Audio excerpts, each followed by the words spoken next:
साथियों, आज हम गणित की दो छोटी सी चीजों का हम यहाँ अध्ययन करेंगे। पहली है शून्य घातांक।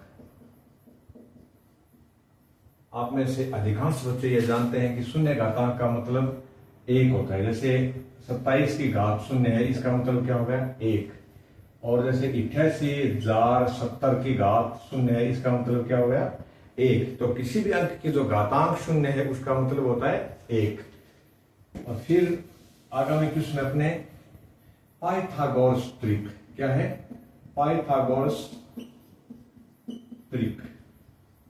ट्रिक का अर्थ होता है तीन, यानी तीन संख्याएं जो जिनके वर्गों का योग कितना हो, तीसरी संख्या के वर्ग के बराबर होता है, उसको हम क्या कहते हैं? Pythagoras trick.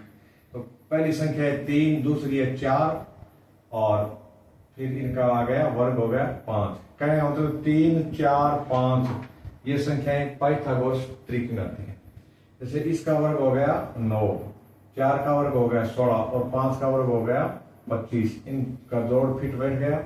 फिर आगामी संख्या अपने पाइथागोरस ट्रिक में 6, 8 और 10, यानी 6 का वर्ग हो गया 36, 8 का वर्ग हो गया 64 और 10 का वर्ग हो गया 100। एकदम ये छोटी सी चीज है, लेकिन जो आर्ट्स के बच्चे हैं जिन्होंने कभी गणित पढ़ी नहीं है उनके लिए ये थोड़ी सी अलग हटके है। 6, 8, 10। फिर आगामी संख्या जैसे 5, 12 और 13, ये भी पाइथागोरस ट्रिक में आती है। जैसे 5 का स्क्वायर हो गया 25, 12 का हो गया 144 बराबर 13 का हो गया 169, यानी 25 और 144 को हम जोड़ेंगे तो 169 आएगा, जो 13 का वर्ग होता है। यानी पाइथागोरस प्रमेय अलग है, ट्रिक है। पाइथागोरस ट्रिक कौन सी संख्या होती है? वो तीन संख्याएं जिनमें a का वर्ग प्लस b का वर्ग बराबर c का वर्ग, यानी पहली और दूसरी संख्याओं के वर्गों का योग, वर्ग का योग बराबर होता है तीसरी संख्या। फिर एक छोटी सी चर्चा करते हैं हम समानुपात और विलोमानुपात यानी प्रतिलोमानुपात। साथियों, समानुपात पर आधारित सवाल हम कल करेंगे। समानुपात क्या होता है कि जैसे एक संख्या के घटने पर, एक संख्या घटने पर दूसरी भी घटे, और या एक के बढ़ने पर, एक के बढ़ने पर दूसरी भी बढ़े, तो ऐसी संख्याओं को हम क्या कहते हैं? समानुपाती। और एक होता है प्रतिलोमानुपात या प्रतिलोम अनुपात। इसका अर्थ होता है कि एक संख्या घटती है तो दूसरी बढ़ती है।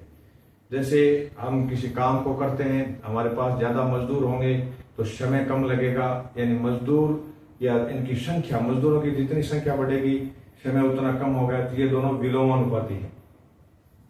प्रतिलोमानुपात होता है कि एक बढ़ने पर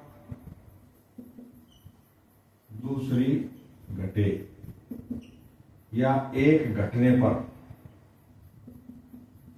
दूसरी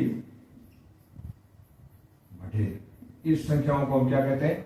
विलोमानुपात। यानी एक बढ़ती है दूसरी बढ़ गई, समानुपात है। एक घट गई दूसरी घट गई, ये भी समानुपात है। एक घट गई दूसरी बढ़ गई, तो ये है क्या है? विलोमानुपात। कल हम समानुपात और विलोमानुपात के आधार पर कुछ सवालों को हल करेंगे। मैं कुछ सवाल यहाँ आपको बोर्ड पर सीधी भाषा में समझाने का प्रयास करूंगा। मेरा प्रयास ये है कि कम से कम 50% जो कमजोर बच्चे हैं वो भी 50% गणित के प्रश्नों में आंकड़े को क्रॉस कर जाएं। धन्यवाद।